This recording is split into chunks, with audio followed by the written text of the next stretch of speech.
I don't suspect that the COVID scandal surrounding Chris Hipkins is going to have any impact on this election at all. Why would it have an impact when it didn't really appear to register with anyone at the time, when it was blatantly obvious that what the Labour government was doing with respect to COVID, with respect to vaccinations, was contrary to common sense, was contrary to the advice they had received. We didn't need a COVID inquiry to know that the Labour government was ignoring expert advice in favour of mass vaccination. We didn't need an inquiry to tell us that. Many people, myself included, took a little bit longer than we should have to wake up to how much nonsense they were pushing. And that's why I wanted to take this time to address this now. I can be quite sporadic on YouTube sometimes, right?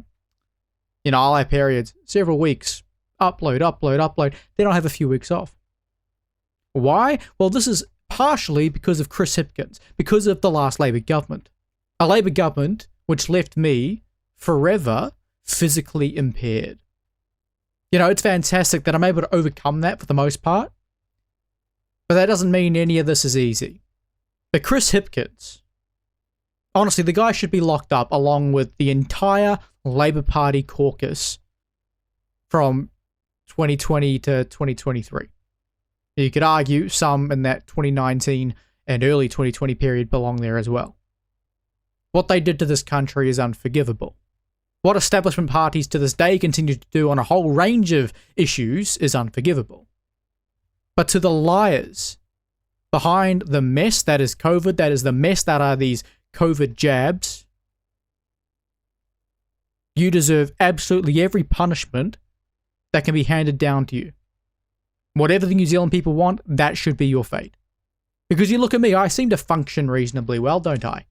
I can string a sentence together. Thank goodness it's one of my good days where I can actually do that. I needed to take 3 or 4 weeks off because I was struggling to put a sentence together. I was struggling to be coherent, remain on point. I have to manage every little thing that I do in my life, every little thing that I put in my body, just to make sure that I can function. It's one thing to be like, oh, yeah, I was a bit naughty with what I ate this week. I want to feel it next week in terms of maybe being slightly lower energy, or I'm going to feel a little bit fat. For me, if I put the wrong thing in my body, I slur, I can't put sentences together consistently, and I struggle to film anything. I struggle to say anything of value without sounding like a dickhead. It's difficult to keep a train of thought going. It's difficult to get up. It's difficult to maintain routine. Now, in the last couple of years, I've done a fantastic job of managing this.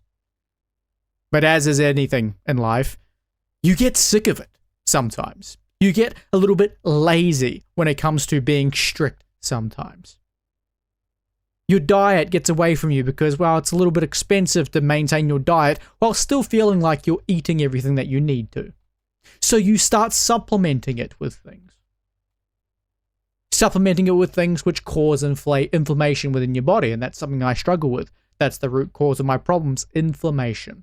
Anything that causes inflammation within my body results in a lot of chest pain, slurring, brain fog, chronic fatigue,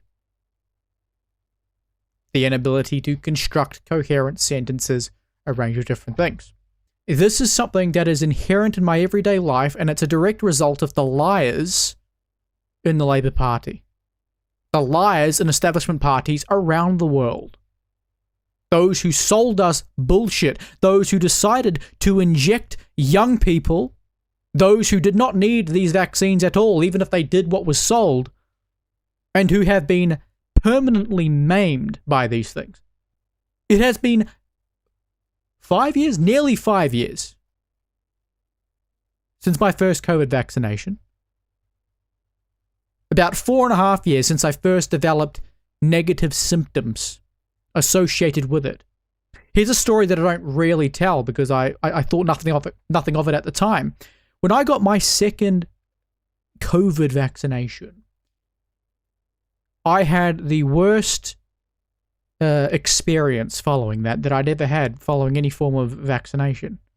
I was throwing up. I had a full body fever. I was shaking. It was terrible. It was genuinely terrible. I was bedbound for 12 hours. And, I'd never felt that bad in my life. But I thought nothing of it. I thought, oh, well, apparently sometimes you have bad, experiences with it. And I've had a flu jab before, which left me feeling a little bit fluey. But this is something else entirely, to the point that I was throwing up. Clearly, my body understood that whatever I just put into myself was poison. Unfortunately, that didn't click to me for a couple years. Anyways, then December 2021, I had a booster, and that was the nail in the coffin, if you want to say that. Shortly thereafter, I woke up to all of this, and it was too late. But the point is, who is it that gets to continue through life like nothing ever happened? Like they never contributed to any pain with respect to this? Chris Hipkins, Jacinda Ardern, Ashley Bloomfield, Sir Ashley Bloomfield, Dame Jacinda Ardern. These people were knighted for being criminals, frankly. They were knighted for harming people, their own people, the people that they were there supposedly to protect, to look after, to work on the behalf of. No. They are servants of something, certainly not us. Public servant is a disgrace, if you were to use that as a descriptor of them. Because they were not public servants. They were there to treat us as they wished. We put them there, well, not Ashley Bloomfield, but we put the elected politicians there, and they decided to abuse that. To maim us. To control us. And to ultimately leave us in a state which in some ways can never be repaired. And this is absolutely unacceptable.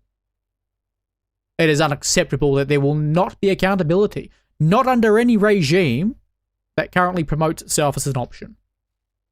NZ First won't hold them accountable. National certainly won't. ACT won't.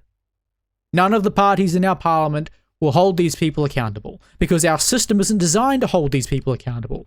That's why our own system, our own nature, knighted them. That's why Chris Hipkins can remain the leader of the Labour Party and poll better than Christopher Luxon. Because the system is designed to reward the people who harm their own. That's how it works. Because they serve masters that are not you or I, that are not the voters of New Zealand. The state is not the state of New Zealand.